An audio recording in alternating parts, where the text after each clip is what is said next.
सुखमनी साहब के पाठ का जीवन में महत्व। सुखमनी साहब वही गुरबानी है जो श्री गुरु ग्रंथ साहब जी में संकलित होकर सिख धर्म की मूल आध्यात्मिक धारा का हिस्सा है और पूर्ण गुरुमत मर्यादा में अत्यंत आदर प्राप्त हैं। सुखमनी साहब पाठ का उद्देश्य मन को शांत, स्थिर और सकारात्मक बनाना है। सतनाम स्मरण के द्वारा अहंकार और भय को खत्म करना, जीवन में संतुलन लाना, धैर्य और विवेक की प्राप्ति का साधन है। सुखमनी साहब पांचवें सिख गुरु श्री गुरु अर्जन देव साहब जी द्वारा रचित एक अत्यंत प्रभावशाली और आध्यात्मिक रचना है जो सन 1602 से 1603 में रामसर सरोवर अमृतसर के पास लिखी गई।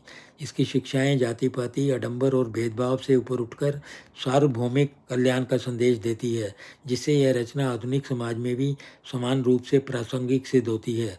यह राग गौड़ी में लिखी गई है।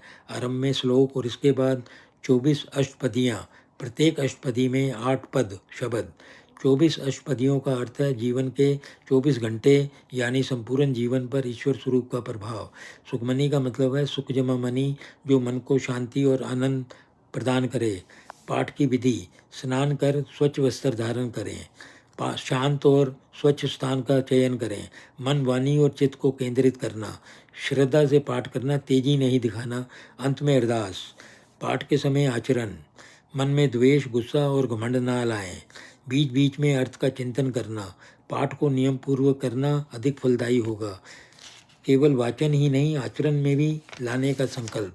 पाठ के आध्यात्मिक परिणाम: मानसिक अशांति, डर और तनाव में कमी, आत्मबल और आत्मविश्वास में बढ़ोतरी, सुख दुख में संभाव की भावना जागृत, ईश्वर के प्रति मन में समर्पण।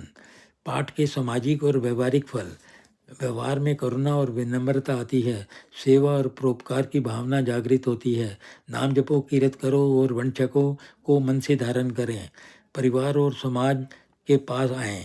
विशेष मान्यता: नियमित पाठ कष्टों को सहन करने की शक्ति बढ़ाती है, नेगेटिव सोच में कमी करती है, जीवन और धर्म को मर्यादा से जोड़ती है, आंतरिक शांति, आत्मनियंत्रण, समाज व प्रकृति के प्रति जिम्मेदारी बढ़ाती है। निष्कर्ष: सुखमनी साहब मन को शांति देने वाली दिव्य वाणी है। यह नाम स्मरण, सत्संग और सदाचार के माध्यम से मानव जीवन को अहंकार, भय और दुख से मुक्त करने का साधन है। सुखमनी साहब सिखाती है कि सुख भौतिक वस्तुओं में नहीं फलदायी बल्कि ईश्वर चेतना, सेवा और नैतिक जीवन में निहित है। प्रेम से बोलो वाहेगुरु जी दा खालसा, वाहेगुरु जी दी फतेह। यदि ये वीडियो आपको अच्छा लगा तो इसे लाइक और शेयर करें। बहुत बहुत धन्यवाद।